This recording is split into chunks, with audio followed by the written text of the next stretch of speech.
When the emergency alarm pierced through the sunny afternoon sky above Millbrook Elementary, no one expected the solution to come from room 7B, certainly not from Eden Morris, the soft-spoken kindergarten teacher who spent her days tying shoelaces and reading picture books about farm animals.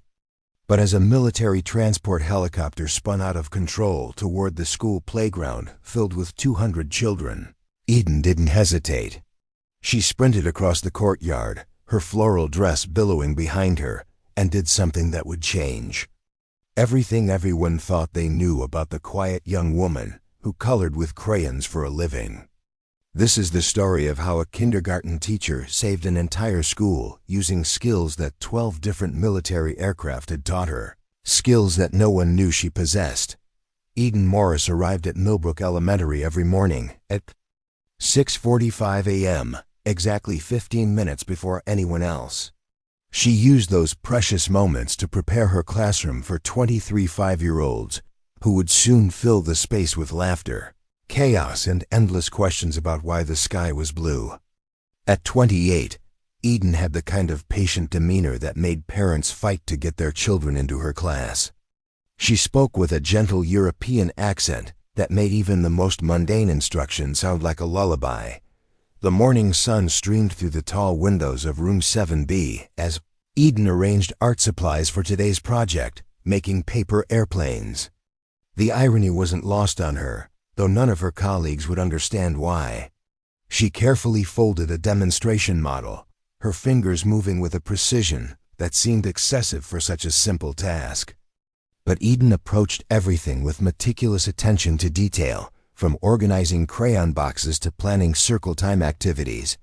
"Good morning, Miss Morris," chirped Sarah Henderson, the school's energetic vice principal, as she poked her head into the classroom. "Ready for another adventure with the little ones?" Eden looked up from her paper airplane display, offering the warm smile that had become her trademark. "Always ready, Sarah, though I suspect today's aviation lesson might get a bit more exciting than usual." She gestured toward the carefully crafted paper models arranged on her desk. Sarah laughed, completely missing the subtle weight behind Eden's words. "You and your themed lessons. The kids absolutely love how you make everything into a story. Flying paper airplanes, building block towers like skyscrapers. You have such a creative way of bringing the world into their classroom." If only she knew how much of the world Eden had actually seen. How many real aircraft she'd commanded. Through hostile skies, how many precision landings she'd executed under pressure that would terrify seasoned pilots. But that was a lifetime ago. Buried beneath lesson plans and finger painting smocks, the children began arriving at 8:15, their backpacks bouncing as they rushed to hang them in their cubbies. Eden greeted each one personally, remembering details from previous days that made them feel special. Tommy's loose tooth, Emma's new kitten, Marcus's fear of the thunderstorm from the weekend. She held space for all of it with genuine care. Miss Morris, called out little Zoe, tugging on Eden's cardigan. "My daddy says real airplanes are super hard to fly. Is that true?" Eden knelt down to Zoe's eye level, her expression thoughtful. "Well, Zoe, flying does require a lot of training and practice. But once you understand how aircraft work, how they respond to different conditions and controls, it becomes like a conversation between you and the machine. You have to listen carefully and respond with confidence." The other children gathered around, captivated by Miss Morris's explanation. She had a way of talking about complex subjects that made them feel both simple and magical. "Have you ever been in an airplane, Miss Morris?" asked Tommy, his loose tooth giving him a slight lisp.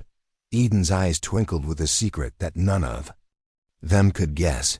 "I have, Tommy, many times actually. Flying can be one of the most beautiful experiences in the world. Seeing the earth spread out below you like a living map. Feeling the incredible power of the engines, understanding how physics and engineering come together to make something so heavy dance through the air like it weighs nothing at all." The children stared at her with wide eyes, hanging on every word. Eden realized she'd gotten carried away and quickly shifted back into kindergarten mode. But today, we're going to start with paper airplanes and work our way up to understanding how real flight works. Who's ready to be a pilot? 23 hands shot up enthusiastically. Eden smiled and began distributing the colored paper, unaware that in just a few hours, her own piloting skills would be tested in ways she never imagined. When she left her military career behind, the staff meeting that afternoon felt particularly suffocating. Eden sat in the back corner of the faculty lounge, half listening to Principal Davidson drone on about standardized test preparations and new administrative policies. Around her, teachers graded papers and checked their phones, the familiar rhythm of educational bureaucracy lulling everyone into a comfortable stupor. "Eden, how are your aviation-themed activities going?" asked Mrs. Patterson, the third-grade teacher who sat beside her. "I heard the children were absolutely fascinated during your paper airplane lesson this morning." Eden looked up from the student artwork she'd been reviewing, crayon drawings of airplanes that bore surprisingly accurate proportions for 5-year-old interpretations. "They're very eager learners. It's amazing how quickly they grasp concepts when you present them in the right context. You seem to know quite a bit about aircraft for someone with an early childhood education background," observed Mr. Chun, the 4th-grade teacher. His tone wasn't suspicious, merely curious, but Eden felt the familiar tension that came with any inquiry into her past. She offered her practiced response, the one she'd perfected over 3 years of teaching. "I've always been interested in how things work, especially anything involving physics and engineering. I did some research when I was planning the unit." The truth, of course, was far more complicated. What her colleagues didn't know was that Eden Morris had spent 6 years as a flight officer in the Royal Air Force before transitioning to teaching. She held qualifications on 12 different military aircraft, from nimble fighter jets to massive transport helicopters. She'd flown reconnaissance missions over hostile territory, conducted precision airdrops in impossible weather conditions, and trained other pilots in advanced combat maneuvers. The transition from cockpit to classroom hadn't been easy.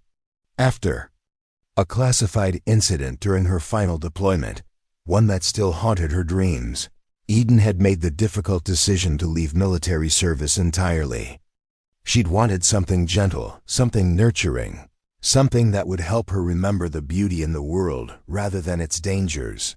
Teaching kindergarten had seemed like the perfect antidote to years of high-stakes military operations. The children's innocent curiosity and boundless energy helped heal something in her that she hadn't even realized was broken. But the knowledge remained, dormant but intact, like a language she no longer spoke but could never forget. "Miss Morris is just naturally gifted with spatial reasoning," offered Sarah Henderson, defending Eden with characteristic enthusiasm. "You should see how she organizes her classroom storage. Everything has a perfect system. It's like she approaches teaching with military precision." The comment made Eden's stomach clench. Sarah meant it as a compliment, but she had no idea how close to the truth she'd come. Eden forced a laugh and changed the subject to the upcoming parent-teacher conferences. As the meeting continued, Eden's mind wandered to the children in her class. Tommy, who asked endless questions about how things flew. Emma, who had been drawing increasingly detailed aircraft in her free time. Marcus, who had overcome his fear of loud noises by learning that airplane engines were just machines talking. They trusted her completely, saw her as their gentle Miss Morris, who read stories and taught them to tie their shoes. None of them could imagine that their soft-spoken teacher had once piloted a Chinook helicopter through a sandstorm to evacuate wounded soldiers, or that she'd mastered aerobatic maneuvers in a Hawk trainer that would make seasoned pilots dizzy just watching. They didn't know about the commendations hidden in a locked drawer at her apartment, or the flight logs that documented thousands of hours in some of the most sophisticated aircraft ever built. Sometimes, Eden wondered if she'd made the right choice, leaving behind a career where her skills had real impact for one, where her greatest challenge was mediating disputes over crayon colors. But then she'd watch a child's face light up when they finally grasped a new concept, or receive a drawing that showed her how much she meant to them, and she'd remember why she'd chosen this path. The meeting ended with reminders about the upcoming school carnival and requests for volunteers. Eden gathered her papers and headed back to her classroom to finish preparations for tomorrow's lessons. Outside, she could hear the distant sound of aircraft engines, probably military training exercises from the base 30 miles away. The sound made her pause, her trained ear automatically identifying the aircraft type and flight pattern. Old habits died hard, even when buried beneath lesson plans and story time. Eden shook her head and continued toward her classroom, unaware that tomorrow those dormant skills would prove to be exactly what her school needed: preparing and narrating. This story took us a lot of time, so if you are enjoying it, subscribe to our channel. It means a lot to us. Now back to the story. The playground incident happened on a Tuesday morning during recess. Eden was supervising her kindergartners on the swings when she heard it, the distinctive sound of a helicopter rotor within a regular beat. Her head snapped up instinctively, her trained ear detecting what others would dismiss as normal aircraft noise. The rhythm was wrong, the pitch indicating potential hydraulic issues. She scanned the sky until she spotted it: a news helicopter circling the adjacent shopping district, its flight pattern erratic and concerning. While the other teachers continued their casual conversations, Eden's military training kicked in. She could see the aircraft was struggling to maintain altitude, its tail rotor showing signs of instability. "Miss Morris, look! A helicopter!" Tommy pointed excitedly at the aircraft, his classmates gathering around to watch. Eden's mind was already calculating wind patterns, potential emergency landing zones, and civilian safety protocols. The helicopter was drifting toward the school grounds, and the pilot was clearly fighting to maintain control. She needed to act, but how could she explain her knowledge without revealing her background? "Children, let's move our game to the covered area by the building," Eden said, her voice maintaining its usual calm tone despite the urgency she felt. "It looks like that helicopter might need some space to land safely." Mrs. Patterson, who was supervising the second graders nearby, looked confused. "Eden, I'm sure it's just news coverage of that shopping center opening. They probably have permission to fly over the area." Eden watched the aircraft lose another 50 feet of altitude, its pilot clearly struggling with what appeared to be a partial hydraulic failure. She'd seen this exact scenario during her training exercises. The helicopter would have maybe 3 minutes before complete system failure forced an emergency landing. "Mrs. Patterson, I really think we should move the children inside," Eden insisted, her tone carrying an edge that surprised her colleague. "That aircraft is showing signs of mechanical distress." "How would you possibly know that?" Mrs. Patterson laughed. "You teach kindergarten, not aviation mechanics." The dismissive comment stung, but Eden couldn't afford to let pride interfere with safety. She was about to respond when the helicopter's engine note changed dramatically, a sound she recognized as complete hydraulic failure. The aircraft began an uncontrolled descent toward the school's east parking lot. Without thinking, Eden pulled out her phone and dialed emergency services, her voice crisp and professional as she reported the situation. "This is Eden Morris at Millbrook Elementary School. We have a helicopter in distress attempting emergency landing in our east parking lot. Aircraft appears to be a Bell 206 with complete hydraulic failure. Requesting immediate emergency response and medical standby." Mrs. Patterson stared at her in shock. "Eden, how do you know all that technical information?" But Eden was already moving, herding children toward the school building while maintaining visual contact with the descending aircraft.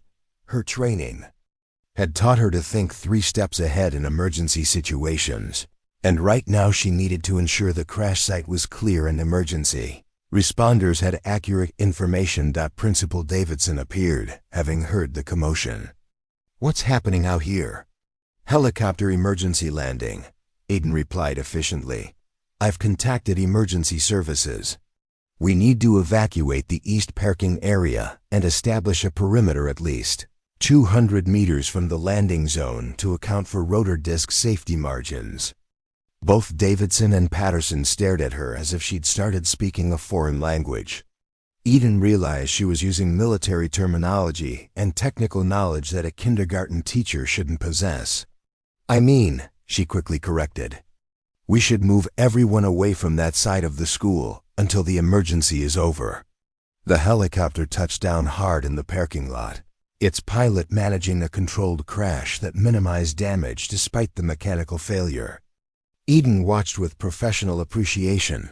The pilot had handled the emergency landing well, using auto-rotation techniques to manage the descent. As emergency vehicles arrived, Eden found herself answering questions from the fire chief with a level of technical detail that raised eyebrows. She explained the aircraft's probable hydraulic failure, the pilot's emergency procedures, and the safety protocols needed for the crash site. "Ma'am, you seem to know quite a bit about helicopter operations," the fire chief observed. "What's your background?" Eden felt the weight of curious stares from her colleagues. She'd blown her cover, revealed knowledge that didn't fit with her carefully constructed identity as a simple kindergarten teacher. "I've always been interested in aviation," she said weakly, knowing the explanation sounded insufficient. Later, as the situation was resolved and the children were safely back in their classrooms, Principal Davidson approached Eden in the hallway. "That was impressive thinking out there," he said. "But I have to ask, where did you learn so much about helicopters and emergency procedures? Your responses were more detailed than what our district safety training covers." Eden took a deep breath, knowing she couldn't completely avoid the truth anymore. "I have some background in aviation from before I became a teacher. I just happened to recognize the signs of mechanical trouble." It was a carefully worded half-truth that satisfied Davidson for the moment, but Eden knew she'd crossed a line. Her colleagues were already whispering, wondering how their quiet kindergarten teacher had demonstrated such unexpected expertise. As she settled her children for story time that afternoon, Eden realized that her carefully compartmentalized life was beginning to unravel. The skills she'd tried to bury were refusing to stay hidden, especially when lives were at stake. The staff room conversations changed after the helicopter incident. Eden noticed it immediately, the way conversations paused when she entered, the curious glances when colleagues thought she wasn't looking, the subtle shift in how people interacted with her. She'd gone from invisible kindergarten teacher to someone worthy of speculation, and she wasn't sure which was worse. "Eden, I've been thinking about yesterday," Mrs. Patterson said during lunch, her tone carefully casual. "You knew so much about that helicopter situation. I mean, you were talking to the fire chief like you'd seen aircraft emergencies before." Eden focused on her sandwich, buying time to formulate a response. "I watch a lot of documentaries about aviation accidents. You pick up terminology after a while." It was a weak explanation, and everyone at the table knew it. Mr. Chun leaned forward, his curiosity clearly piqued. "But you didn't just know terminology. You identified the specific aircraft model and diagnosed the mechanical failure before the pilot even landed. That's pretty advanced knowledge for documentary watching." "Maybe Eden has a secret past as a pilot," joked Ms. Rodriguez from the art department. "Our mild-mannered kindergarten teacher, flying fighter jets by night." The comment was meant as harmless teasing, but it hit closer to the truth than anyone realized. Eden forced a laugh and changed the subject to the upcoming parent conferences, but she could feel the questions hanging in the air like smoke. The real challenge came when Sarah Henderson pulled her aside after school. As vice principal, Sarah had access to personnel files and the authority to ask difficult questions. "Eden, I need to be direct with you," Sarah said, closing her office door. "Your response to yesterday's emergency was unusual. You demonstrated knowledge and decision-making skills that don't align with your educational background or resume." Eden's stomach tightened. She'd known this conversation was coming, had been dreading it since the moment. She'd started giving technical details to the emergency responders. "I'm not questioning your teaching abilities," Sarah continued. "You're one of our best educators. But I have to ask, is there something in your background that you haven't disclosed? Something that might be relevant to school safety and emergency procedures?" The direct question left Eden with limited options. She could continue lying, potentially damaging her credibility and her job security. Or she could reveal enough truth to satisfy Sarah's concerns without exposing the full extent of her military background. "I have some experience with aircraft and emergency procedures from before I became a teacher," Eden said carefully. "I didn't think it was relevant to my position here, so I didn't include it in my application materials." Sarah studied her for a long moment. "What kind of experience? Flight lessons? Aviation maintenance?" "Because what I witnessed yesterday suggested professional-level knowledge." Eden felt trapped between her desire for privacy and her obligation to be honest with her supervisor. "I worked in aviation for several years before transitioning to education. I have training in aircraft operations and emergency procedures, but I left that career behind when I decided to become a teacher." "What kind of aviation work?" Sarah pressed. "Commercial? Military? Because the way you handled that situation looked like someone with serious flight training." The word military hung in the air between them, unspoken but implied. Eden realized that continuing to deflect would only make Sarah more suspicious and potentially jeopardize her position at the school. "I served in the Royal Air Force for 6 years, Eden admitted, her voice quiet. "I was a flight officer with qualifications on multiple aircraft types. But that's not who I am anymore. I came to teaching because I wanted a completely different kind of life." Sarah's expression shifted from suspicion to fascination. "You're a former military pilot and you're teaching kindergarten. That's quite a career change." "It's exactly the change I needed," Eden said firmly. "My military service taught me valuable skills, but working with children gives me something that flying never could. I don't want my past to overshadow my present role here." Sarah nodded slowly, processing this revelation. "I appreciate your honesty, Eden, and I want you to know that your military background doesn't change anything about your position here. In fact, it might be an asset in emergency situations." Eden felt a mixture of relief and apprehension. Her secret was partially out, but she'd managed to avoid revealing the full extent of her qualifications and the classified nature of much of her service. Still, she knew that word would spread. Millbrook Elementary was a small community, and news like this wouldn't stay contained in Sarah's office. As she gathered her things to leave, Sarah asked one final question. "Just out of curiosity, what aircraft were you qualified to fly?" Eden paused at the door, considering how much truth she could safely share. "Several different types. Fighters, transports, helicopters. The military cross-trains pilots on multiple platforms." She left before Sarah could ask for more specifics, but she knew the damage was done. Her carefully constructed identity as simple kindergarten teacher, Eden Morris, was crumbling, replaced by someone far more complex and potentially controversial. That evening, as she prepared lessons for the next day, Eden wondered if she'd made a mistake coming to Millbrook Elementary. She'd wanted to escape her military past, but it seemed determined to follow her wherever she went. Word traveled fast in the small community of Millbrook Elementary.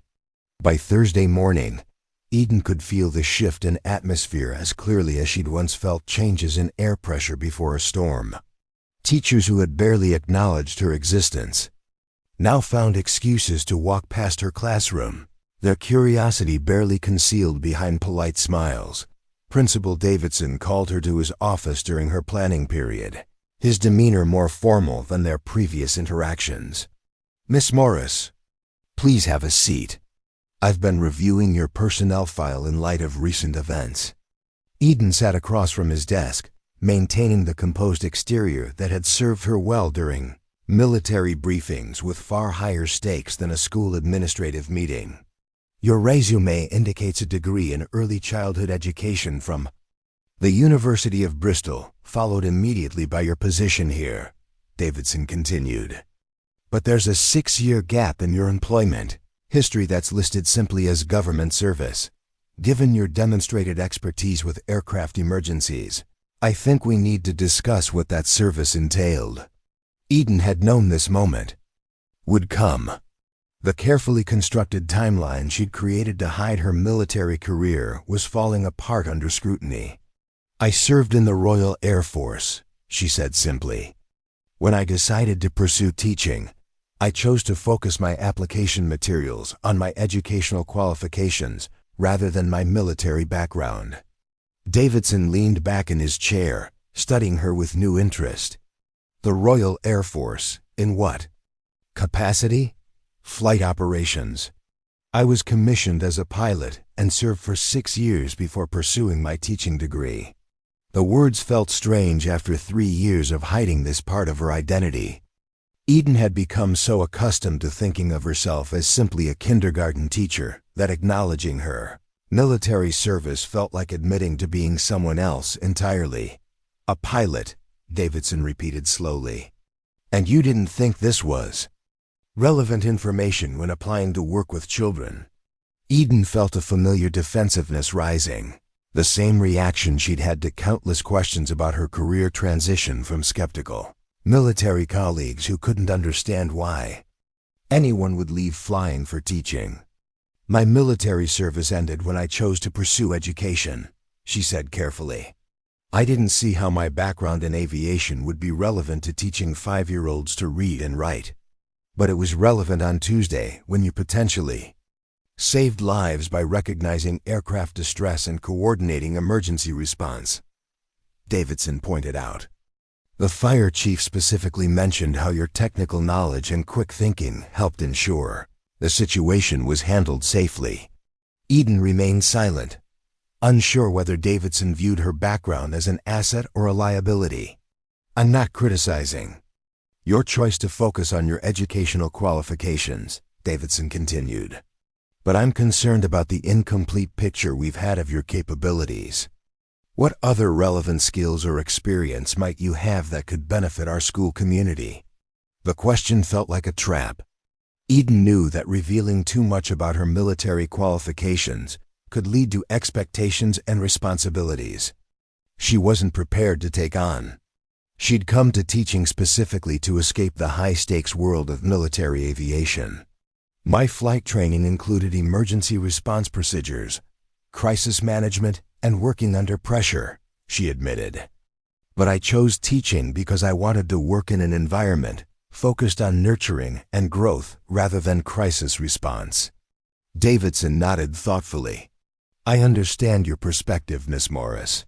However, given the realities of school safety, in today's world, having a staff member with your background could be invaluable. Have you maintained any of your certifications or training?" Eden hesitated. The truth was that she'd maintained her flight certifications through annual testing, partly out of habit and partly because she couldn't quite bring herself to let that part of her identity go completely. She'd also kept up with emergency response training through civilian programs. "I've maintained some certifications," she said vaguely. "It seemed prudent to keep my options open." What she didn't mention was that some certifications included current qualifications on 12 different military aircraft, advanced combat training, and security clearance that was still technically active though unused. She was far more than a former military pilot. She was a highly trained officer who could step back into active duty with minimal transition time. Davidson made notes in her file, then looked up with what appeared to be genuine curiosity rather than suspicion. 1. Final question, Miss Morris. Why teaching? With your qualifications, you could have pursued any number of careers in aviation, defense contracting, or aerospace engineering. What made you choose to work with kindergartners? It was the question Eden had been dreading, the one that touched on the real reason she'd left military service. The classified incident that had made her question everything she thought she knew about herself and her capabilities. Children see the world with wonder and possibility, she said, her voice softening. They believe that anything is achievable if you work hard enough and care deeply enough. After years in an environment where the focus was often on what could go wrong, I needed to be somewhere that celebrated what could go right.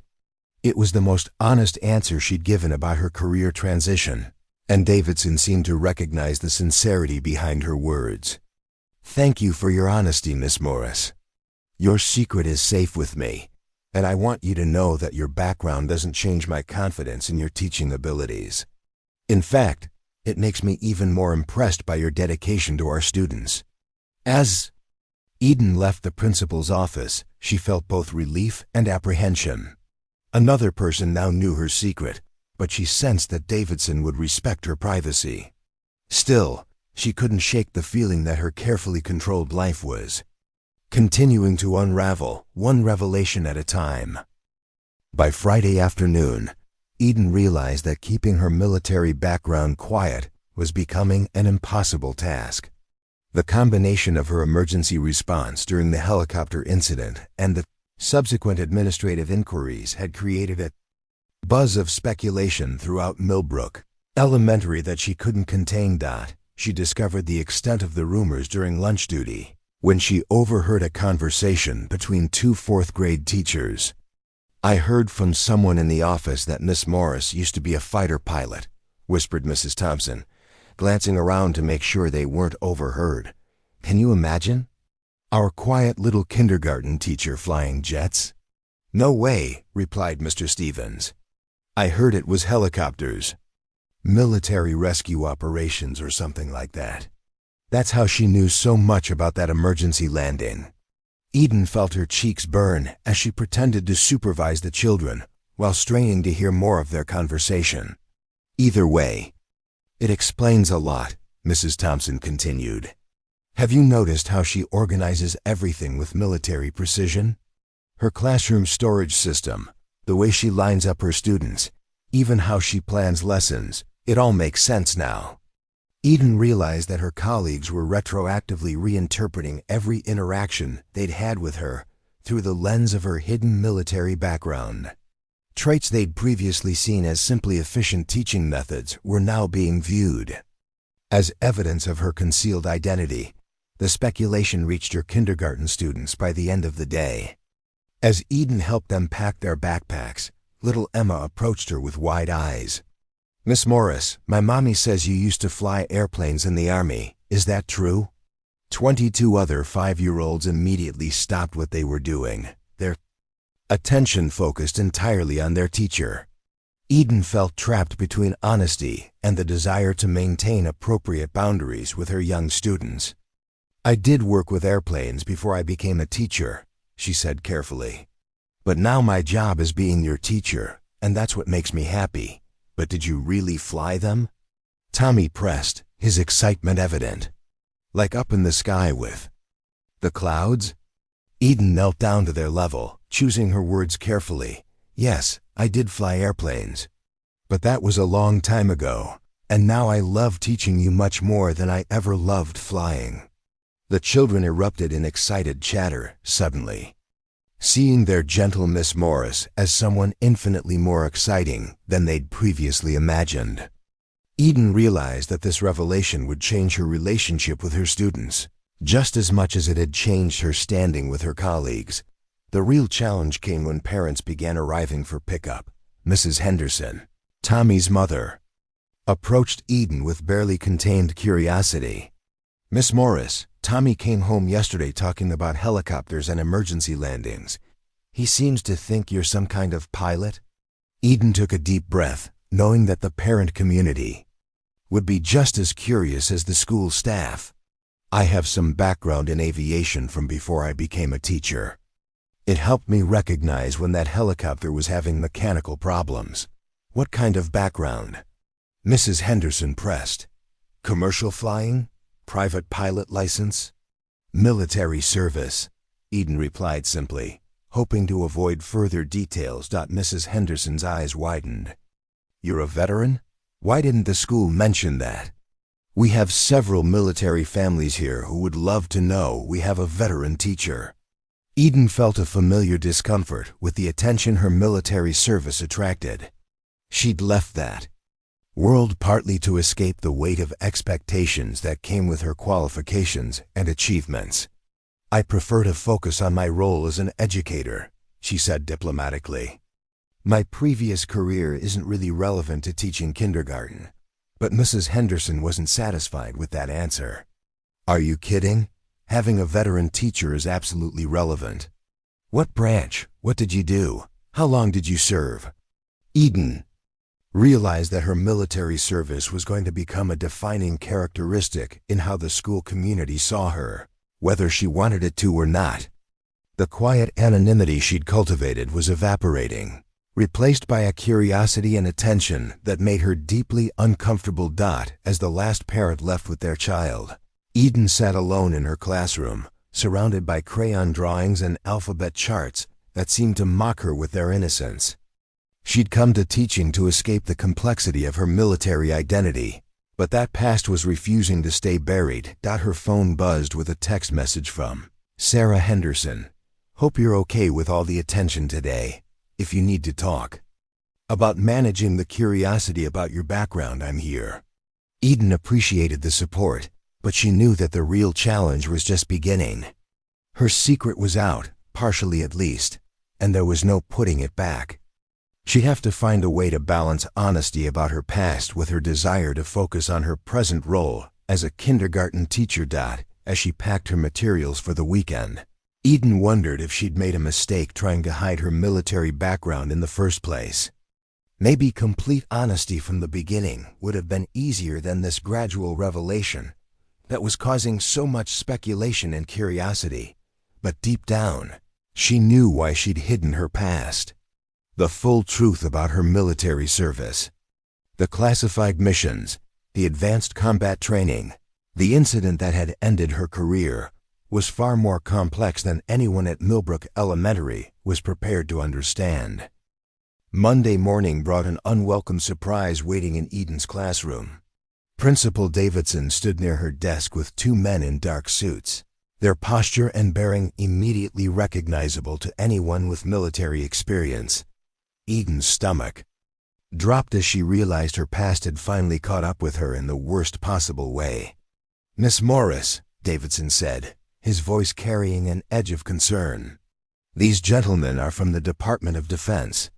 They'd like to speak with you about your background verification. The taller of the two men stepped forward, extending a credentials wallet. Ms. Morris, I'm Agent Crawford, and this is Agent Mills from Defense Intelligence. We need to discuss some irregularities in your service record and current status. Eden's mind raced.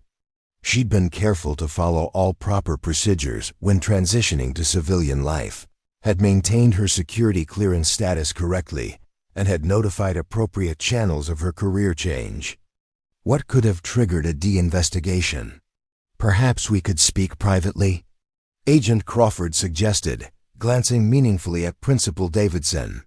My office is available, Davidson offered, though his confusion was evident. Miss Morris, take all the time you need. I'll have Mrs. Patterson cover your class. In Davidson's office, the agents got straight to the point. Agent Mills opened a thick file folder containing documents that Eden recognized as her complete military service record. Flight Officer Morris, your recent involvement in an aircraft emergency has raised some flags in our system, Mills began. Your current employment as a kindergarten teacher represents a significant deviation from your projected career path. and your public demonstration of aircraft expertise has brought you to our attention." Eden felt a familiar knot forming in her stomach. "I followed all proper procedures when I left active duty. My career change was approved through appropriate channels." "That's not in question," Crawford interjected. "What concerns us is the nature of your specialized training and current security clearance status. You hold qualifications and knowledge that represents significant national security assets." The conversation was heading exactly where Eden had feared it would. Her attempt to build a quiet civilian life was being challenged by the very system she'd once served. "Your record shows qualification on 12 different military aircraft, including several classified platforms," Mills continued. "You've maintained current certifications and security clearance despite being employed in a civilian education role. This creates ... complications." Eden chose her words carefully. "I maintained my certifications as a personal choice. I haven't accessed classified materials or engaged in any activities that would compromise security protocols." "We're not suggesting you have," Crawford said. "But your recent public display of expertise has raised questions about operational security. How many people now know about your military background?" The question felt like an accusation. Eden realized that her decision to help during the helicopter emergency had created exactly the kind of attention she'd spent 3 years avoiding. "A limited number of school personnel and parents," she admitted. "I've been careful to minimize details about my service record." Agent Mills made notes in the file. "The problem, Flight Officer Morris, is that your continued civilian employment in a high-visibility role may not be compatible with your security status and specialized knowledge." Eden felt her carefully constructed life beginning to crumble. "Are you ordering me to leave my teaching position?" "We're suggesting that your skills might be better utilized in a capacity more aligned with national interests," Crawford replied diplomatically. "There are several defense contractor positions that would allow you to maintain your current lifestyle while putting your unique qualifications to appropriate use." The offer was presented as a suggestion, but Eden recognized the underlying pressure. The military had invested significant resources in her training, and they weren't comfortable with those assets being wasted on teaching kindergarten. "I chose teaching because it's where I can make the most meaningful contribution," Eden said firmly. "My students need me, and I'm good at what I do." "You're qualified to pilot some of the most advanced aircraft in the world," Mills pointed out. "Teaching 5-year-olds to tie their shoes seems like a significant underutilization of your capabilities." Eden felt the familiar frustration she'd experienced throughout her military career, the assumption that her value was determined solely by her technical qualifications rather than her personal choices and interests. "My value isn't measured only by my ability to fly aircraft," she replied. "I'm shaping young minds, building foundations for the next generation, making a difference in ways that matter beyond military applications." The agents exchanged glances, clearly not convinced by her argument. Crawford closed the file and leaned forward. "Ms. Morris, we're not going to force you to change careers, but we need you to understand that your continued high-profile civilian employment may result in increased scrutiny and periodic reviews. Your background makes you a person of interest, whether you want that attention or not." As the agents prepared to leave, Mills handed her a business card. "If you reconsider our suggestion about defense contractor opportunities, please contact U.S. Your country invested heavily in your training, and there are ways to serve that don't require active military duty." After they left, Eden sat alone in Davidson's office, staring at the business card. She'd thought that leaving the military would free her from these pressures, but her qualifications had followed her like shadows, waiting for the right moment to resurface. Davidson knocked and entered cautiously. "Everything all right?" Those men seemed very serious. Eden looked up, realizing that her principal now viewed her as someone potentially more complex and controversial than a simple kindergarten teacher. "Just some routine follow-up related to my military service," she said, knowing it was a massive understatement. Nothing that affects my position here. But even as she said it, Eden wondered if that was true. The investigation had reminded her that she could never fully escape her past, and that her attempt to live a quiet civilian life might be more complicated than she'd hoped. The emergency began at 2:47 p.m. on a peaceful Tuesday afternoon.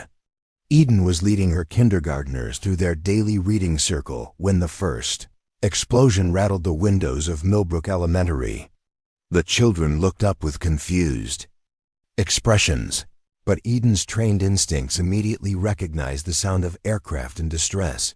She moved to the window and felt her blood turn cold. A military transport helicopter was spiraling toward the school grounds, black smoke trailing from its damaged engine. But this wasn't a simple mechanical failure. Eden could see the distinctive marks of combat, damage along the aircraft's fuselage.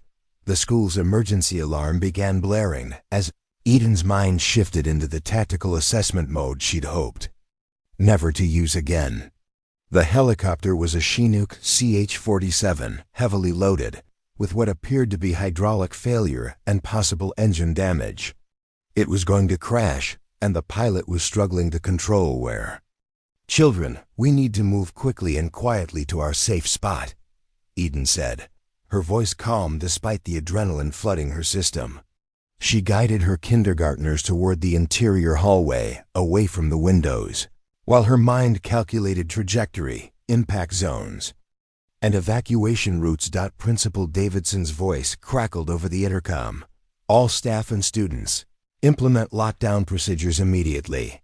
This is not a drill. Move to secure locations and await further instructions." Eden could hear the chaos building throughout the school, teachers herding students, confused voices, the growing sound of the damaged helicopter drawing closer. Through the hallway windows, she caught glimpses of the aircraft as it fought for altitude, its pilot clearly struggling with severely compromised controls. Mrs. Patterson appeared at Eden's classroom door, her face pale with panic. "Eden, you know what's happening? Is that a military helicopter? Why is it smoking?" Eden's training kicked in as she assessed the situation with military precision. The Chinook was losing altitude rapidly, its pilot attempting to reach the open field behind the school rather than crash into the building. But the trajectory was wrong. The aircraft was going to come down in the playground, area where the afternoon dismissal would normally take place. "Mrs. Patterson, I need you to take my students and evacuate them through the west exit," Eden said, her voice carrying an authority that surprised her colleague. "Keep them moving toward the elementary parking area and don't stop until you reach the street." "But the lockdown procedures say to shelter in place," Patterson protested. Eden watched the helicopter's descent and made a rapid calculation. "The aircraft is going to impact near the east playground. We need to get everyone away from that area immediately." She could see Davidson in the hallway, coordinating with teachers while speaking rapidly into his radio. Eden approached him, knowing she was about to cross a line she couldn't uncross. "Principal Davidson, I need to speak with you immediately about the evacuation," she said. "Eden, not now. I'm coordinating with emergency services. Sir, I'm qualified to assess this situation," Eden interrupted, her voice carrying the crisp authority of her military training. "That helicopter is a CH-47 Chinook with combat damage and multiple system failures. The pilot is attempting a controlled crash, but the current wind conditions are going to push him toward the eastern half of the school building." Davidson stared at her, suddenly seeing not a kindergarten teacher, but someone with military expertise he desperately needed. "What are you recommending?" he asked. Eden's mind was already working through tactical options. "Immediate evacuation of all personnel from the East Wing. The pilot is skilled, but he's fighting physics and mechanical failure. We have maybe 90 seconds before impact." "How can you possibly know all that?" Davidson demanded. "Because I've flown that aircraft in combat conditions," Eden replied, abandoning any pretense about her background. I know exactly what that pilot is dealing with, and I know how to help. The sound of the helicopter's engine suddenly changed, indicating complete power failure. Eden looked out the window and saw the aircraft beginning an auto-rotation descent, a controlled crash technique that required significant skill and experience. "He's good," she muttered, watching the pilot's technique with professional appreciation. "But he's coming in too steep for the available landing zone." Davidson made a rapid decision. "What do you need?" Eden felt the familiar clarity that came with military crisis management. "Clear the east wing immediately. Get emergency services positioned on the west side of the building. And I need access to your radio system to communicate with the pilot if possible. You can talk to him?" Military aircraft use standard emergency frequencies. If his radio is still functional, I can provide ground guidance for his approach. Davidson handed her his emergency radio without hesitation. Eden quickly tuned to the standard military emergency channel and keyed the microphone. "Chinook in distress, this is ground control. Do you copy?" Static filled the air for several seconds, then a strained voice responded. "Ground control, this is Army 774. We have multiple casualties on board and complete hydraulic failure. Attempting emergency landing at the school." Eden's heart clenched. Casualties on board meant this wasn't just a training accident, it was a real emergency with lives hanging in the balance. 774, I copy your situation.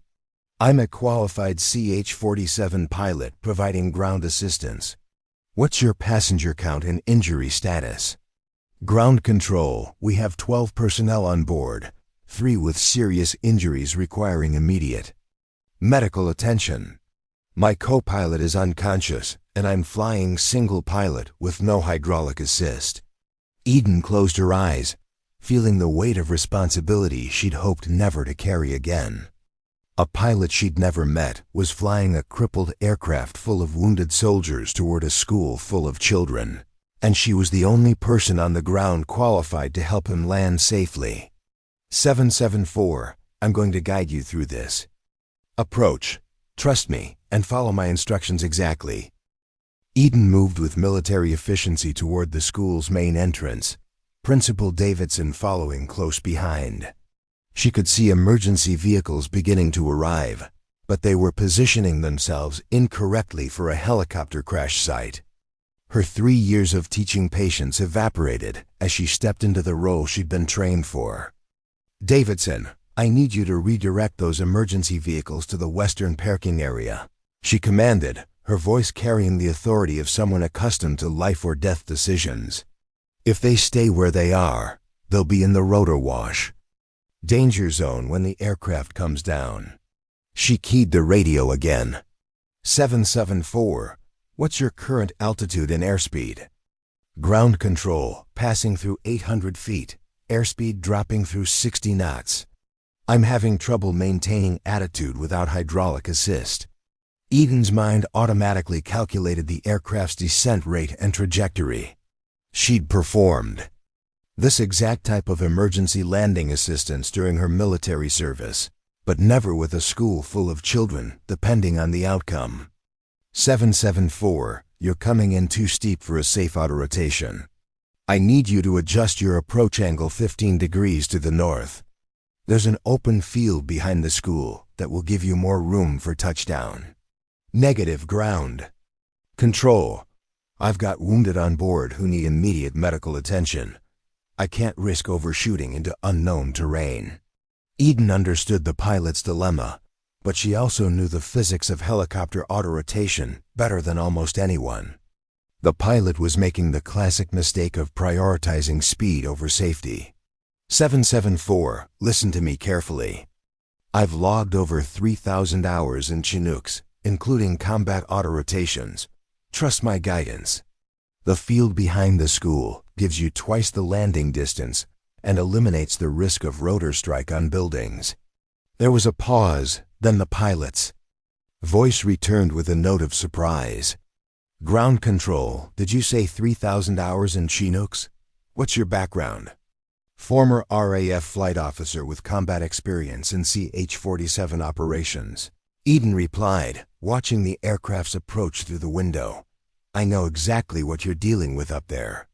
The helicopter's nose lifted slightly as the pilot adjusted his approach angle according to Eden's instructions. She felt a surge of professional satisfaction. He was listening and responding correctly to her guidance. Principal Davidson stood beside her, his expression mixing awe and confusion as he watched his kindergarten teacher coordinate a military aircraft emergency landing with expertise that rivaled air traffic controllers. "Eden, how is this possible?" he whispered. You're actually talking him through this like you've done it before." "Because I have," Eden replied without taking her eyes off the approaching aircraft. "Multiple times, in conditions much worse than this." She keyed the radio again. 774, you're looking good on approach. Wind is calm, no obstacles in your landing zone. Remember to maintain collective just above bottom and use your remaining hydraulic pressure for the flare. Copy, ground control. Beginning final. Approach now." Eden watched with professional intensity as the pilot executed the auto-rotation technique she'd guided him through. The Chinook was still coming in fast, but the approach angle was much safer than his original trajectory toward the school building.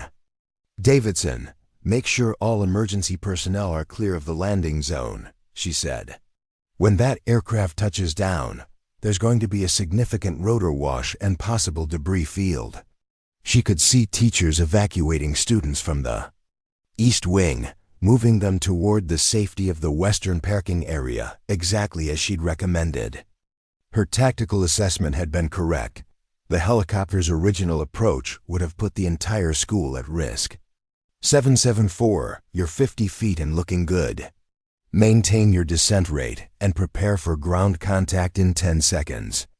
The Chinook touched down hard in the field behind the school, its landing gear absorbing the impact as the rotors continued to spin.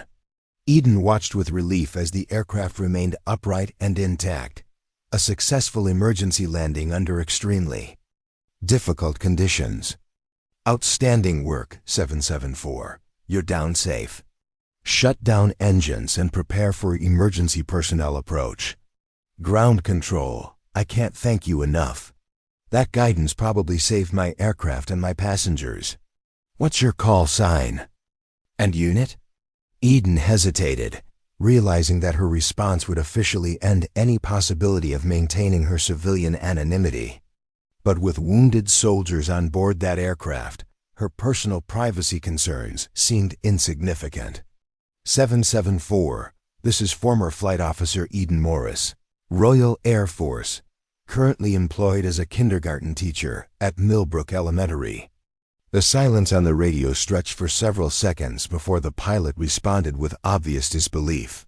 "Did you just say kindergarten teacher?" "The person who just talked me through a combat auto-rotation teaches kindergarten." "That's affirmative," Eden replied, a slight smile crossing her face despite the intensity of the situation. "When I'm not helping pilots land damaged aircraft, I teach 5-year-olds how to read."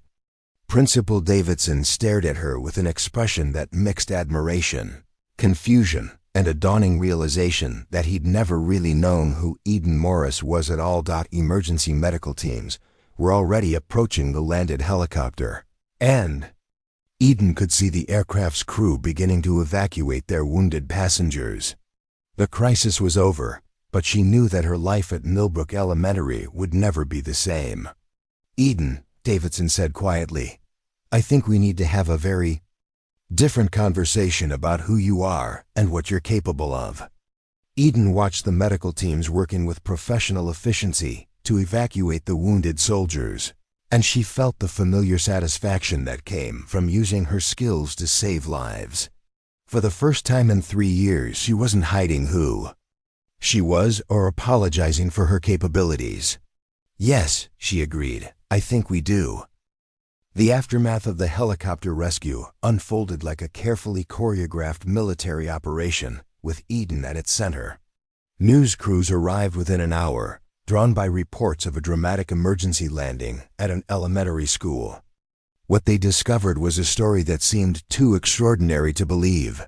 A kindergarten teacher who had guided a damaged military aircraft to safety using skills from her hidden past as a Royal Air Force pilot.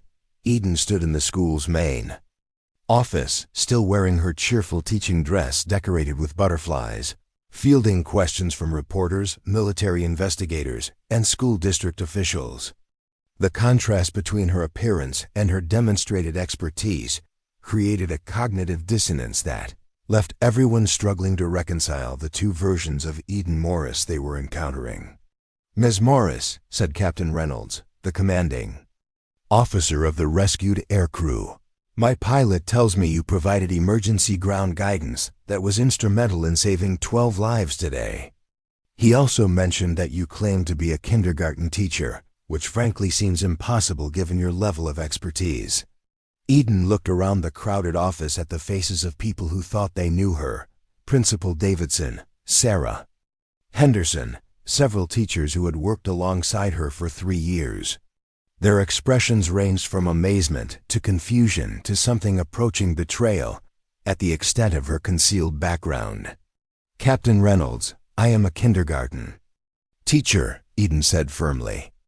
"I'm also a former Royal Air Force flight officer with qualifications on 12 different military aircraft, including extensive experience in CH-47 Chinooks. Both things are true." Sarah Henderson stepped forward, her voice carrying a note of hurt. "Eden, we've worked together for 3 years. How could you hide something this significant? You're not just a former pilot. You're clearly someone with advanced military training and experience." Eden felt the weight of 3 years of careful deception pressing down on her. She'd known this moment would eventually come, but she'd hoped to delay it indefinitely. "I hid my background because I wanted to be seen as Eden the teacher, not Eden the former military officer," she explained. "I've spent 3 years building relationships based on who I am now, not who I used to." Captain Reynolds consulted a tablet displaying what appeared to be her complete military service record. "According to our files, Flight Officer Morris, your service record includes combat deployments, advanced tactical training, and qualifications that represent significant military assets. Why did you leave active duty to teach kindergarten?" The question hung in the air like smoke from the emergency flares. Eden realized that everyone in the room, colleagues, military personnel, reporters, was waiting for an explanation that would make sense of her dramatic career transition. "I left the military because I wanted to build something instead of preparing for destruction," Eden said, her voice carrying the weight of experiences she'd never shared. "I spent 6 years training for war, learning to operate in crisis situations, preparing for scenarios where people's lives hung in the balance. Teaching gives me the opportunity to shape lives in a completely different way." Principal Davidson, who had been quietly observing the exchanges, spoke up. "Eden, your performance today was extraordinary. The way you assessed the situation, coordinated the response, and guided that pilot to safety. It was like watching someone who'd done this hundreds of times before." "Because I have," Eden admitted. "Emergency aircraft guidance, crisis management, tactical assessment, these were core components of my military training. But so were things like weapon systems, combat tactics, and strategic planning. I chose to focus on the skills that could help rather than harm." A reporter from the local news station raised her hand. "Ms. Morris, our viewers are fascinated by your story. A kindergarten teacher with the qualifications of a military pilot seems like something from a movie. How do you reconcile these two very different identities?" Eden looked around the room at the children's artwork visible through the office windows, then at the military personnel who represented the world she'd left behind. For 3 years, she'd tried to keep these worlds separate, but today had proven that some skills couldn't be buried, especially when lives were at stake. "They're not different identities," she said finally.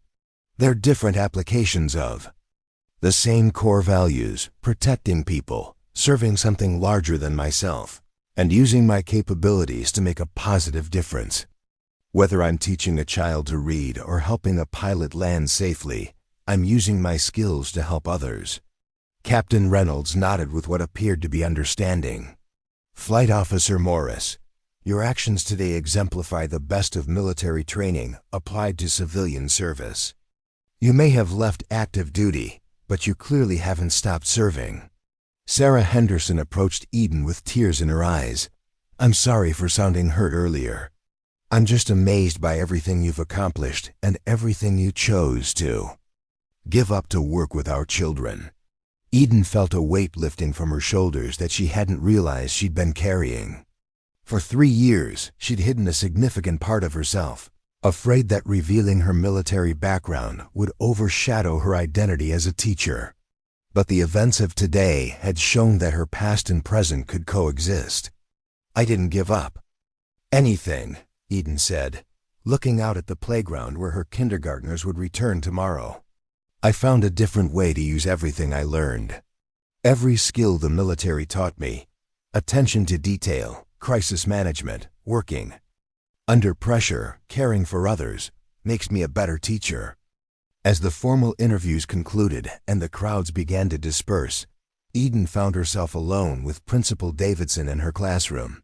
The walls were covered with alphabet charts and student artwork, a sharp contrast to the military precision she'd displayed just hours earlier. So, Davidson said with a slight smile, I guess this means our next faculty meeting is going to be very different. Any other hidden qualifications I should know about? Eden laughed, feeling lighter than she had in years.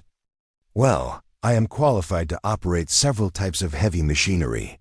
I speak 4 languages fluently, and I have advanced training in emergency medicine. But mostly, I just really love teaching kindergarten. Davidson shook his head in amazement. Eden Morris, you are definitely not what I expected when I hired a kindergarten teacher. Neither did I, Eden replied, looking at the paper airplanes her students had made that morning, a reminder that sometimes the most important flights happen right at ground level, in the imagination of a 5-year-old who believes anything is possible. 3 weeks after the helicopter rescue, Eden discovered that being a kindergarten teacher with a publicly known military background created challenges she'd never anticipated. The school parking lot had become a gathering place for parents who wanted to discuss her service record, reporters seeking follow-up stories, and even veterans who'd heard about her transition from military service to education. Miss Morris, called Tommy as she supervised morning arrival. My daddy says you could fly his airplane if you wanted to. Is that true? Eden smiled at her students' enthusiasm while noting the cluster of parents who'd stopped there. Conversations to listen to her response. Every interaction with her kindergartners had become a public performance, observed and analyzed by adults who were still processing the revelation of her hidden background.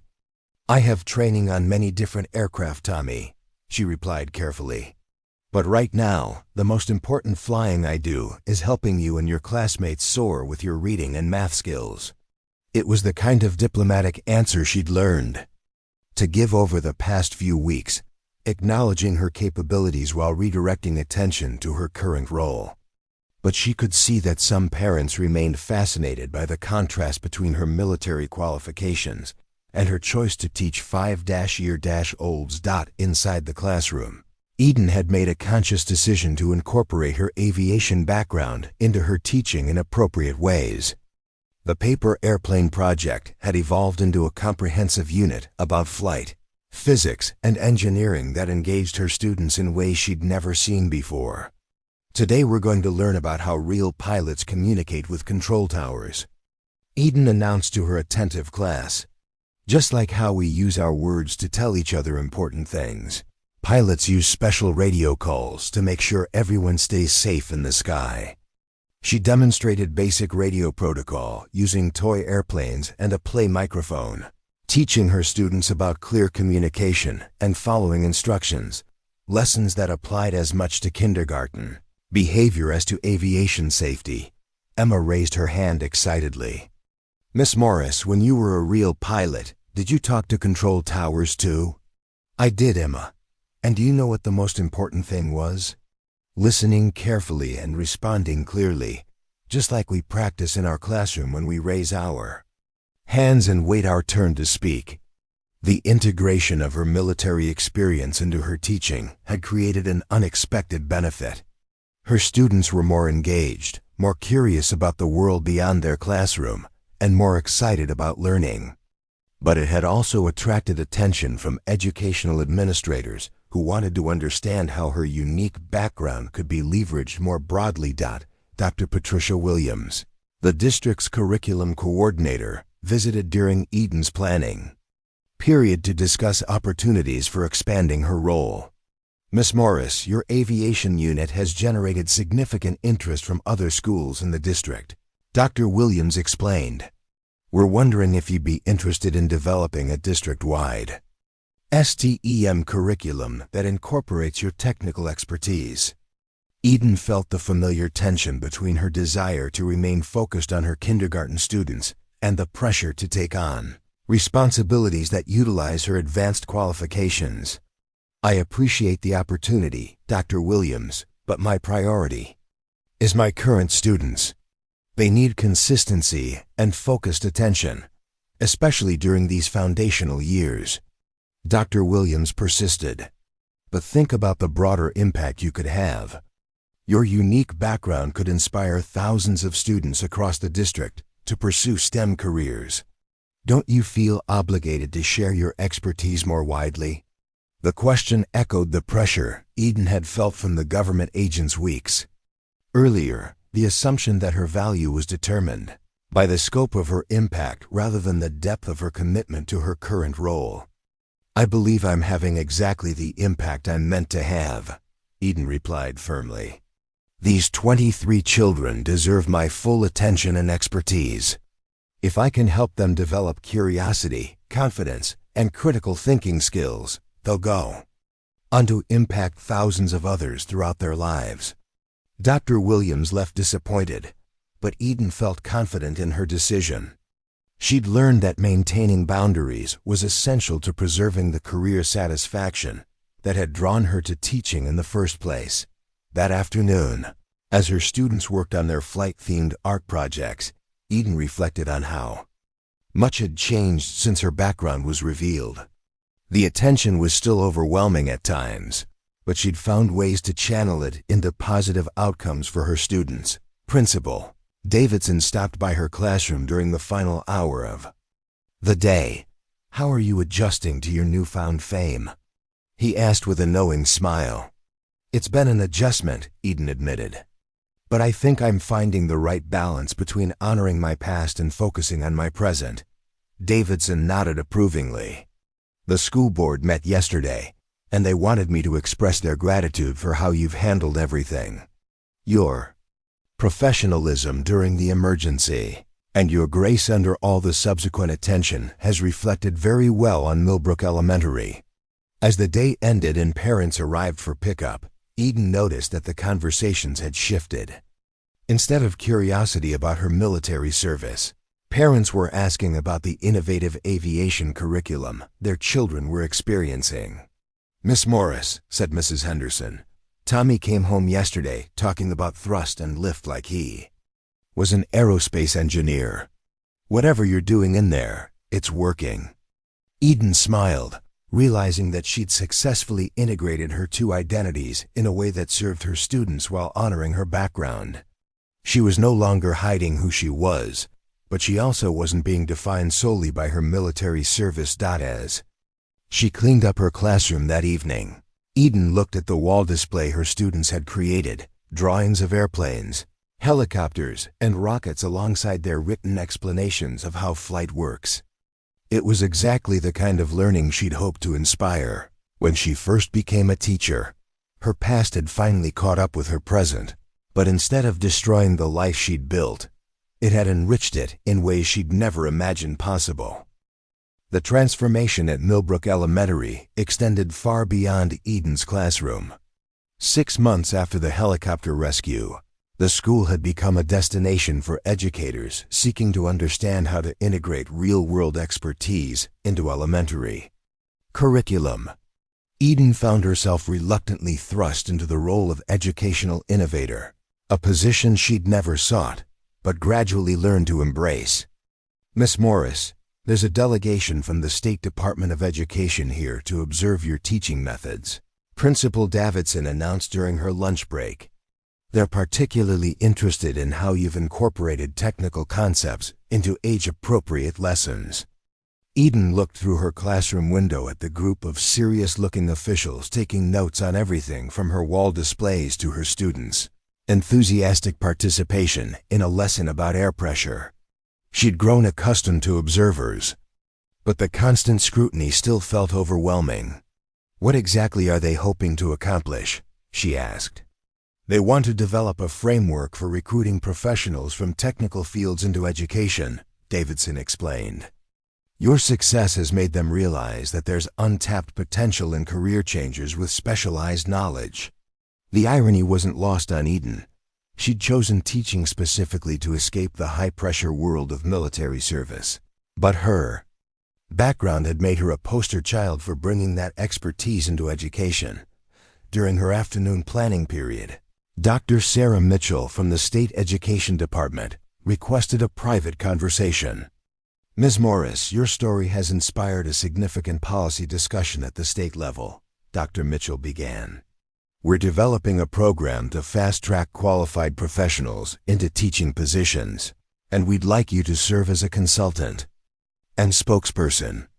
Eden felt the familiar weight of expectations that seemed to follow her wherever she went. "Dr. Mitchell, I'm honored by the offer, but my primary responsibility is to my students. I can't take on additional commitments that would compromise my classroom effectiveness." "We're not asking you to leave teaching," Dr. Mitchell clarified. "We're asking you to help us recruit others like you, people with valuable real-world experience who could bring their expertise into education." The proposal forced Eden to consider whether her resistance to expanded roles was serving her students or simply protecting her own comfort zone. She'd spent months learning to balance her hidden past with her chosen present, but perhaps it was time to consider how her experience could benefit other potential educators. What exactly would this consulting role involve? She asked cautiously. Dr. Mitchell outlined a program that would involve mentoring career changers, developing curriculum frameworks, and occasionally speaking at recruitment events. The time commitment was significant but manageable, and the potential impact was substantial. "I need time to consider this," Eden said. "And I need guarantees that my classroom responsibilities remain my top priority."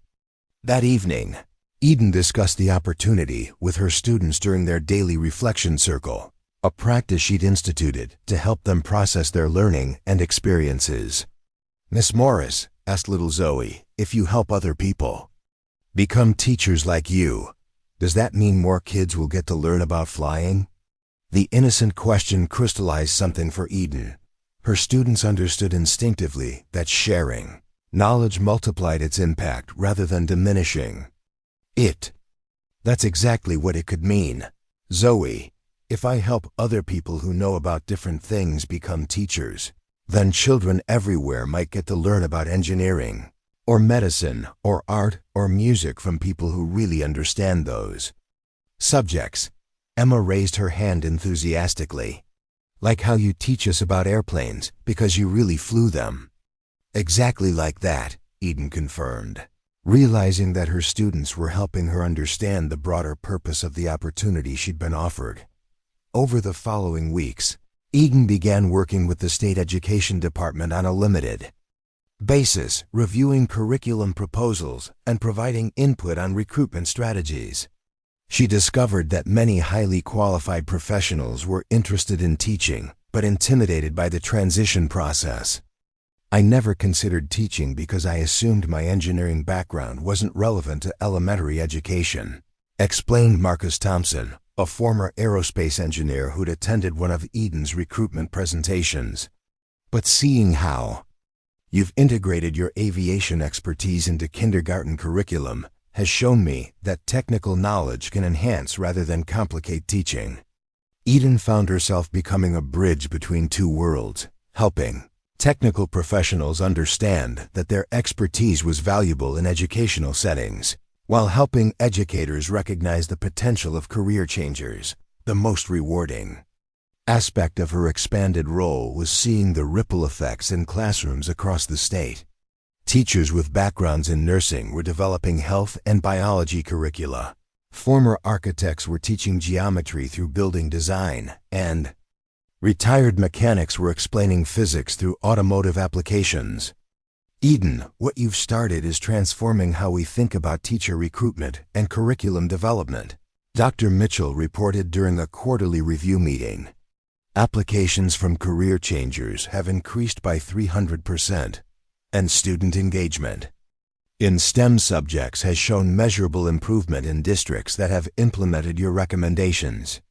Back in her own classroom, Eden's students continued to thrive with the aviation integrated curriculum that had started everything. But more importantly, they were developing the kind of curiosity and critical thinking skills that would serve them regardless of their future career paths. "Miss Morris," Tommy said during their morning circle time, "I want to be a pilot when I grow up, but also a teacher like you. Is that possible?" Eden smiled, thinking about her own complex journey and the unexpected ways her different skills had combined to create her current role. "Tommy, the most important thing you can be is someone who cares about others and uses your abilities to help them. Whether you do that as a pilot, a teacher, or something else entirely, what matters is that you never stop learning and never stop looking for ways to make the world better." As she watched her students work on their latest project, designing paper helicopters and testing their flight characteristics, Eden realized that her greatest achievement wasn't the helicopter rescue that had revealed her background. It was creating an environment where children felt inspired to dream beyond conventional limitations and pursue their curiosity wherever it led them. 2 years had passed since the day that changed everything at Millbrook Elementary. Eden Morris stood before a national education conference, no longer the hidden kindergarten teacher with a secret past, but a recognized innovator whose story had sparked a movement in American education. The auditorium was filled with educators, policymakers, and career changers who had come to hear about integrating real-world expertise into classroom teaching. "When I first became a kindergarten teacher, I thought I was leaving my military career behind," Eden told the audience of over 1,000 attendees. "I didn't realize I was actually bringing the most valuable parts of it with me: the problem-solving skills, the attention to detail, the ability to remain calm under pressure, and most importantly, the commitment to serving something larger than myself." In the front row sat her original kindergarten class, now second graders who had become the poster children for innovative STEAM education. Tommy, who still dreamed of being a pilot teacher, had scored in the 99th percentile on spatial reasoning assessments. Emma had begun designing aircraft that impressed actual aerospace engineers. Marcus had overcome his learning differences by approaching math through aviation physics. Behind them sat their parents, many of whom had initially been skeptical of a teacher who seemed overqualified for kindergarten, but had become the program's most enthusiastic advocates as they watched their children thrive. The assumption that someone is overqualified for teaching reveals a fundamental misunderstanding of what education requires. Eden continued, "Teaching isn't a step down from other careers. It's a step into the most complex and important work our society does. It requires every skill we possess and challenges us to grow in ways we never imagined." Principal Davidson, now a district administrator, had built his career on expanding the model Eden had pioneered. Millbrook Elementary had become a demonstration site for career changer integration, hosting visitors from around the world who wanted to understand how technical expertise could enhance rather than complicate elementary education. In the audience, Dr. Patricia Williams, the curriculum coordinator who had once pressured Eden to expand beyond her classroom, now directed a statewide program that had successfully recruited over 500 career changers into teaching positions. Former engineers taught math through bridge design. Retired nurses explained biology through health education. And ex-military personnel brought discipline and real-world problem-solving to schools across the state. The impact extends far beyond individual classrooms, Eden explained to her rapt audience. When students see their teachers as people who've lived in the real world and chosen to dedicate their expertise to education, it changes how they view both learning and teaching as career paths. The data supported her claims. Districts that implemented career changer integration programs showed measurable improvements in student engagement, test scores, and long-term STEM career interest. More importantly, they'd begun attracting highly qualified candidates who might never have considered education as a career option. After her presentation, Eden was approached by Captain Reynolds, the commanding officer whose aircrew she'd helped rescue 2 years earlier. He was now involved in military to civilian transition programs and had become an advocate for veterans entering education. "Flight Officer Morris," he said with a grin, "I have to admit, when my pilot told me a kindergarten teacher had talked him through that emergency landing, I thought he'd suffered a head injury. But seeing what you've accomplished since then, I understand why you chose teaching over staying in military service." Eden smiled, remembering the internal conflict she'd felt about leaving aviation for education. "Captain, I didn't choose teaching over military service. I chose to serve in a different way, using the same core mission, protecting and developing human potential." As the conference concluded, Eden found herself surrounded by aspiring teacher career changers who wanted guidance on making their own transitions. Each conversation reminded her of her own fears and uncertainties when she'd first left military service for the classroom. "I'm a former software engineer, but I'm worried about the pay cut and whether my technical background will overwhelm elementary students," confessed Maria Santos, a woman considering a career change after 15 years in tech. "The financial sacrifice is real," Eden acknowledged honestly. "But the personal satisfaction of watching a child discover they can understand complex concepts, seeing them develop confidence and curiosity, that compensation isn't measured in dollars." Another career changer, a retired firefighter named James Crawford, expressed concern about classroom management. "I know how to handle emergencies, but I'm not sure I can handle 25 third graders." Eden laughed, remembering her own similar fears. "James, if you can coordinate emergency responses under pressure, you can definitely manage a classroom. The skills transfer more directly than you might expect. Clear communication, quick decision-making, staying calm when chaos erupts. Trust me, both jobs involve saving lives, just in different ways."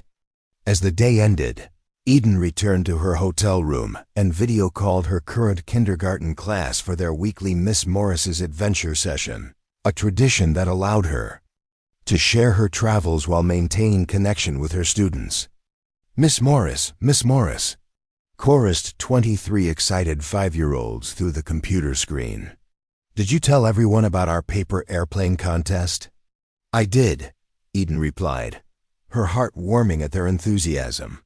"And I told them about how you're learning to think like engineers and scientists while still being amazing kindergartners." As she ended the call and prepared for the next day's workshop sessions, Eden reflected on the unexpected journey that had brought her to this point. She'd tried to hide her military background to become a simple kindergarten teacher, but life had other plans. The helicopter emergency that forced her to reveal her hidden expertise had ultimately led to something far more meaningful than she'd imagined. She wasn't just teaching children anymore. She was transforming how society thought about education, teacher qualifications, and the value of bringing real-world experience into classrooms. Her phone buzzed with a text from Sarah Henderson. Saw your conference presentation online. The kids are so proud of their famous teacher. Can't wait for you to get back to show them the videos from your trip. Eden smiled, realizing that her greatest achievement wasn't the national recognition or the policy changes she'd influenced. It was maintaining the trust and love of the kindergartners who still saw her as their Miss Morris, the teacher who read them stories and helped them tie their shoes, who just happened to know how to guide damaged helicopters to safety. The little girl who had once dreamed of flying had become something she'd never imagined. A teacher whose hidden strengths had shown the world that the most important flights are the ones that lift young minds toward their limitless potential. Some secrets Eden had learned weren't meant to stay hidden forever. Sometimes they were meant to be revealed at exactly the right moment to create exactly the right impact, transforming not just individual lives, but entire systems of thinking about what's possible when we refuse to accept limitations on human potential. Up next, you've got 2 more standout stories right on your screen. If this one hit the mark, you won't want to pass these up. Just click and check them out. And don't forget to subscribe and turn on the notification bell so you don't miss any upload from us.